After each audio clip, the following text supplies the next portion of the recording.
les marchés financiers avec IG Markets, CFD Trading.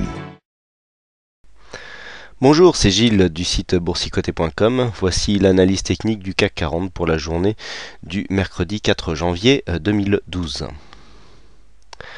Avec aujourd'hui donc une séance légèrement baissière, puisqu'après une ouverture donc en baisse à 3227,46, nous avons marqué un plus haut à 3242,84 avant de baisser dans la journée et donc notamment dans l'après-midi pour aller marquer un plus bas à 3186,48 et terminer en clôture à 3193,65.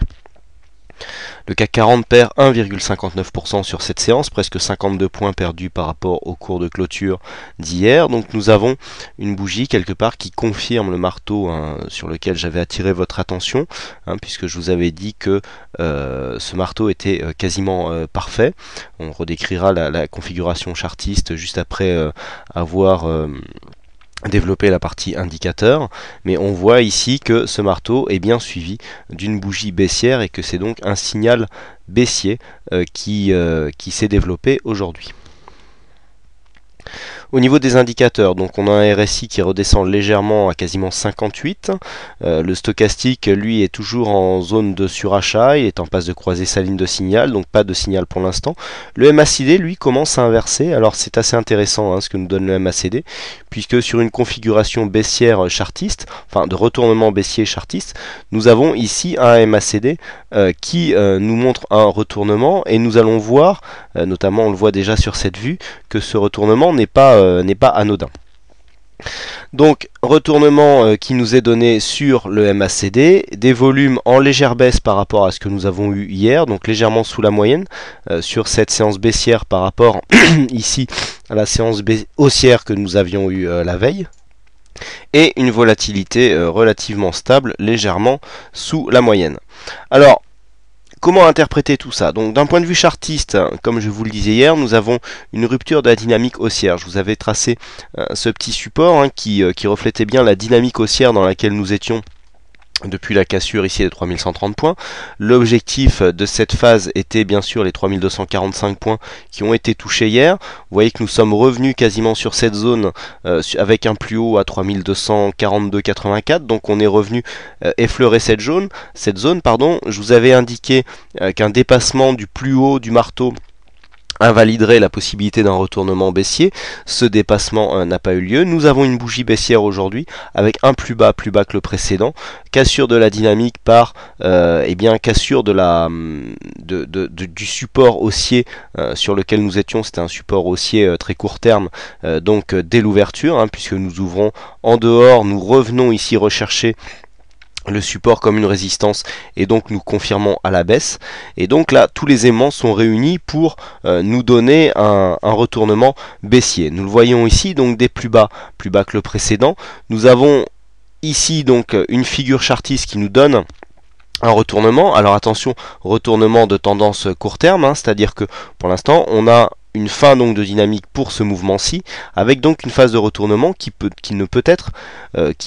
n'être que un mouvement de consolidation. Donc première possibilité ici, un retour sur ce support noir que je viens de vous tracer qui resterait en fait dans la dynamique court moyen terme, puisqu'on pourrait revenir donc demain sur une zone quasiment jusqu'à 3163, 3000. Vous voyez, on a une zone de support ici à 3170, donc cette zone pourrait très bien dès demain faire office de point de rebond, et donc pour une continuité du mouvement haussier. Je vous avais indiqué d'ailleurs que des éléments techniques ici allaient certainement brider la tendance s'il n'y avait pas une phase de consolidation entre les deux.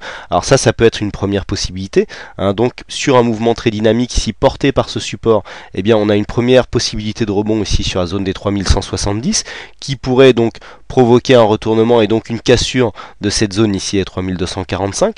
Deuxième possibilité, donc une continuité de mouvement, donc toujours dans la continuité d'un mouvement haussier court moyen terme, avec un rebond sur la zone des 3120-3130, donc avec un espèce d'overlap qui viendrait se mettre en place ici, avec un rebond sur une zone de support qui était une ancienne zone de résistance. Donc ici on casserait ici ce support haussier, mais on a une zone de rebond possible ici sur la zone des 3120-130. Par contre, si on venait à casser ici cette zone des 120-130, on reviendrait ici dans une zone neutre où on invaliderait ici cette poussée haussière, puisque on reviendrait quasiment sur les mêmes sur la même zone donc d'oscillation dans lesquelles nous étions avant la cassure et donc l'explosion à la hausse. On reviendrait dans cette zone, alors que bien sûr une cassure ici des 3060 points, si bien sûr la baisse continuait, eh bien nous emmènerait sur une invalidation totale du mouvement, puisqu'on casserait un plus bas de tendance. Donc là, nous venons de décortiquer divers scénarios possibles dans le cadre d'une continuité ici de consolidation. Bien sûr, cela est valable si nous cassons le plus bas de la journée, à savoir les 3186,48. Bien sûr, tous ces scénarios sont invalidés en cas de cassure directe ici de la zone qui correspond au précédent plus haut des deux dernières séances, et ici de ce plus haut, à savoir la résistance des 3245 points, qui nous enverrait d'une manière assez dynamique sur le prochain objectif qui se situe sur les 3289 points. Donc ça, c'est la possibilité pour l'instant que nous avons, mais nous sommes ici là sur une phase de retournement. Nous voyons le MACD qui nous donne donc un mouvement de consolidation. Alors ce qui est intéressant, je vais revenir sur la vue du MACD, c'est de constater, regardez ce qui se passe au niveau des plus hauts, c'est que nous avons des plus hauts ici qui descendent. Alors c'est pas réellement une divergence, puisque pour qu'il y ait divergence, il faut qu'on ait ici des plus bas qui descendent avec des plus hauts qui montent sur les cours. Et là, ce que nous avons, c'est que nous avons des plus hauts qui sont quasiment stables. Donc pour l'instant, on n'est pas encore déjà en fin de mouvement, puisque si les cours remontent demain et viennent casser ici les plus hauts, là ça serait différent. On est pour l'instant sur une phase technique avec ces deux bougies qui nous donnent un signal de retournement, mais le retournement maintenant doit être confirmé avec un retour ici minimum sur la zone des 3170. Sinon pour l'instant on pourrait juste passer ici sur une hésitation et puis repartir à la hausse. Donc signal de consolidation qui est donné. Premier point à surveiller, donc 3170, en cas de cassure 3120-130, qui sont deux points qui peuvent nous donner des retournements à la hausse dans le cadre d'une consolidation, qui pourrait donc donner des points de retournement à la hausse sans pour autant invalider le fond de tendance qui reste haussier, bien entendu. Donc on reste haussier sur une tendance moyen court terme ainsi que sur une tendance moyen terme, puisque enfin moyen terme, il faudrait vraiment valider ici une cassure des 3245 assez rapide pour venir marquer des plus hauts que les précédents, et donc nous avons déjà les plus bas qui sont montants. Donc là pour valider vraiment une réorientation de la tendance moyen terme, il faudrait casser assez rapidement cette zone ici des 3245. Donc voilà ce que l'on peut dire sur cette analyse aujourd'hui. Et puis des questions sur le chat, des gens qui me posaient la question sur la décorrélation dans laquelle j'ai parlé entre le DAX et le CAC. Alors je vous propose une vue d'une de mes plateformes. Donc là nous avons le CAC 40 ici, donc celle-là c'est de la cotation, on est en cotation future CFD.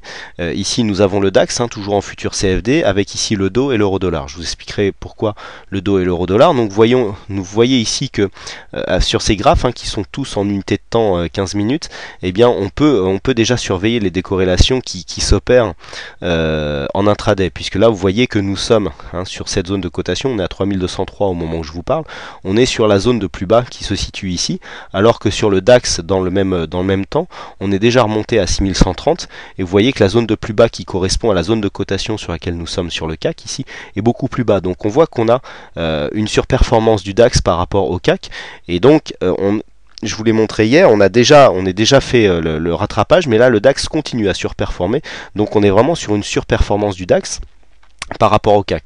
Et si on compare avec le DO, alors sur le DO c'est un peu plus compliqué, puisque c'est pour ça que j'affiche l'euro dollar, il faut aussi tenir compte de l'évolution du taux de change. Vous voyez que là on est en temps réel, donc vous voyez où nous sommes sur le CAC, et vous voyez que par rapport aux oscillations que nous avons, donc là nous avons le point bas de retournement qui s'est effectué à peu près vers 16h30, 16h45, vous voyez que par rapport à ce point de retournement, on est déjà venu au-dessus des précédents plus hauts, donc ce qui serait l'équivalent de ce point là.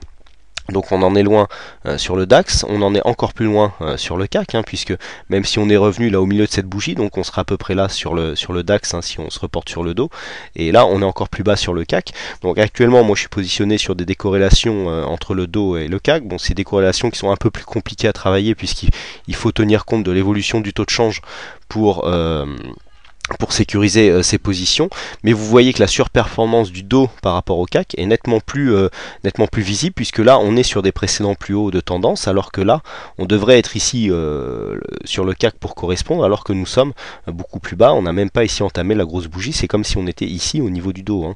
On serait quasiment ici sur le précédent plus bas.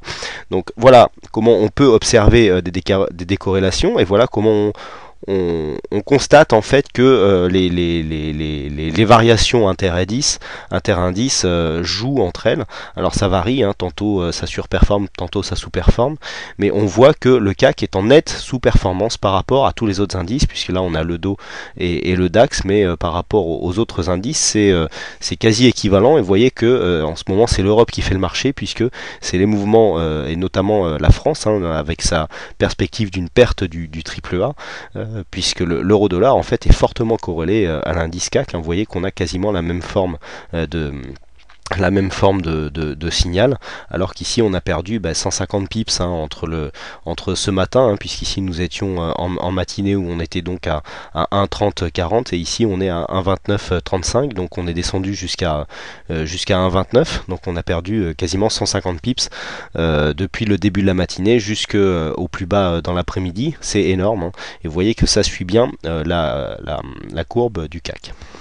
Voilà donc, hein, pour ce petit bonus de la journée. Bon, j'espère que cela vous aura été profitable et que cela vous plaira, hein. C'est le genre de mouvement que j'étudie en ce moment, que je n'annonce pas forcément sur le chat en direct, puisque c'est des positions qui sont un peu plus compliquées à prendre, hein. Il faut calculer les facteurs de volatilité et la variation de taux de change, donc ça se fait pas en 2 minutes. Mais bon, j'essaye de vous faire participer sur ces techniques le plus possible, en tout cas. Voilà. Donc voilà donc pour cette analyse technique. J'espère qu'elle vous aura plu, et puis je vous souhaite à toutes et à tous une bonne soirée, bonne chance dans vos trades, et je vous donne rendez-vous dès demain pour de prochaines analyses techniques en vidéo. Analyse Forex aussi, avec des mouvements très intéressants aujourd'hui que je vous conseille particulièrement. Voilà, bonsoir à tous et à demain pour de prochaines vidéos. Les marchés financiers avec IG Markets, CFD Trading.